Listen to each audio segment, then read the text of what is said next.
আসসালামু আলাইকুম রহমতুল্লাহি ওয়া বারাকাতুহু। আপনারা বাসায় যদি প্যান্ট সেলাই করতে চান তাহলে প্যান্টের কাটিংটা দেখুন। কাটিং এভাবে এটা মাপ প্রথমে উপরে একটা দাগ দিয়ে দিলাম, এরপরে প্যান্টের লম্বা মাপ দাগ থেকে 1 ইঞ্চি উপরে দিবেন। আপনারা মাপটা ফলো করলে বাসায় প্যান্ট বানায় ফেলতে পারবেন। একটা স্কুল ড্রেসের প্যান্ট আপনি ইচ্ছে করলে বাসায় বানিয়ে ফেলতে পারেন যদি মাপটা ফলো করেন ভালোভাবে। এটা হলো আপনার হাই নামানোর দাগ। হাই হলো 24 হলে 8.5 নামাইলে হবে।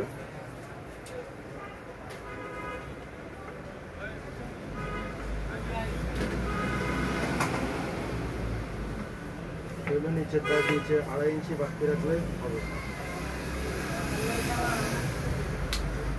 এগুলো ইনসাইডের দাগ আপনার প্যান্ট ফিটিং অনুসারে আপনি শেপটা দিবেন।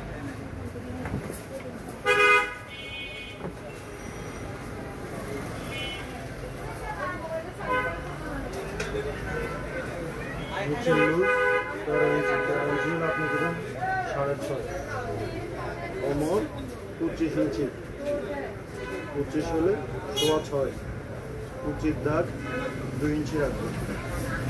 আর লুজের মাপ হলো 22 ইঞ্চি লুজের মাপ, তাহলে 11 ইঞ্চি।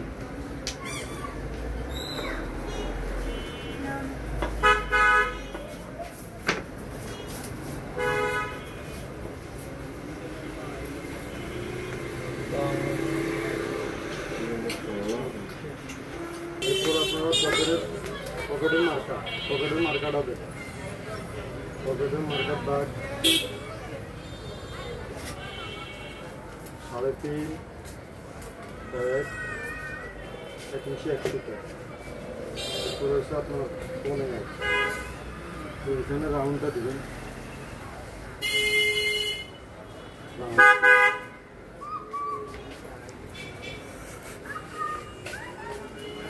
মার্কার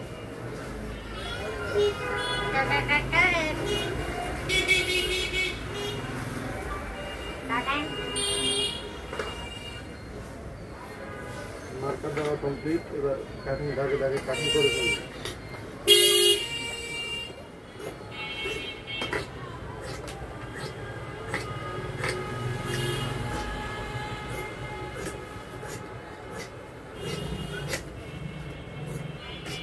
আমার কাটিংটা যদি আপনারা ফলো করেন তাহলে আপনারা বাসায় ফ্যান বের করতে সম্ভব। আপনার ছেলেকে স্কুলে ভর্তি করেছে, প্যান্ট সেলাই করা নিয়ে অনেক টেনশন আছে। এখন এই কাটিংটা ফলো করেন, বাসায় ফ্যান বানিয়ে ফেলতে পারবেন।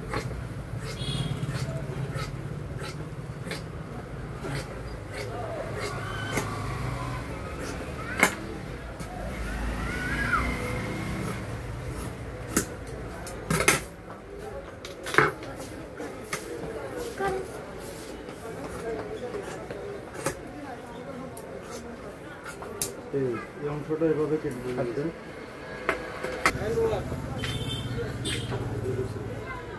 এই প্যান্টটা এভাবে সামনাটা রেখে সমান দাগ দিয়ে অ্যাকুরেটভাবে রাখবেন।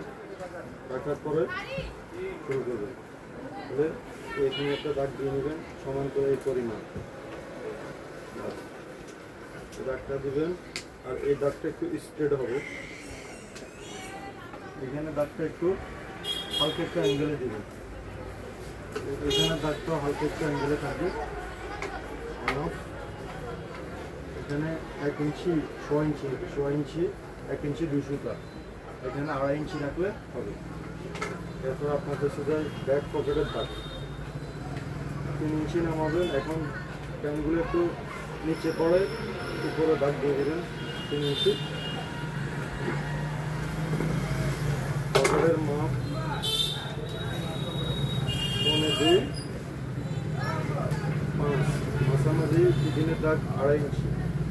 কোমর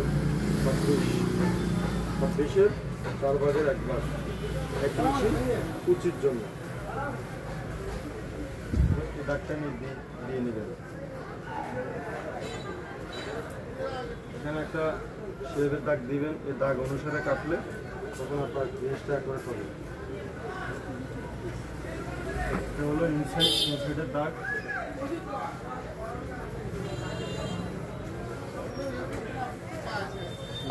কমপ্লিট। এখন কাটিং করে ফেলবো। আপনারা যারা আমার কাটিং করে যদি কাটিংটা আপনাদের ভিতরে আসে তাহলে অবশ্যই আমার চ্যানেলটা সাবস্ক্রাইব করে দেবেন। আর পাশাপাশি কোনো কিছু জানার জন্য দরকার হলে আমার ইয়েতে ফোন নাম্বার আছে, আপনারা ফোনে যোগাযোগ করবেন।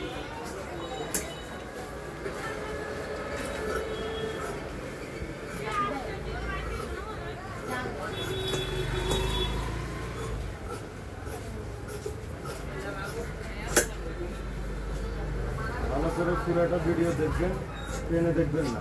ট্রেনে দেখলে আপনি কিছুই বুঝতে পারবেন না, তাহলে আপনার কাজটা ভুল হবে।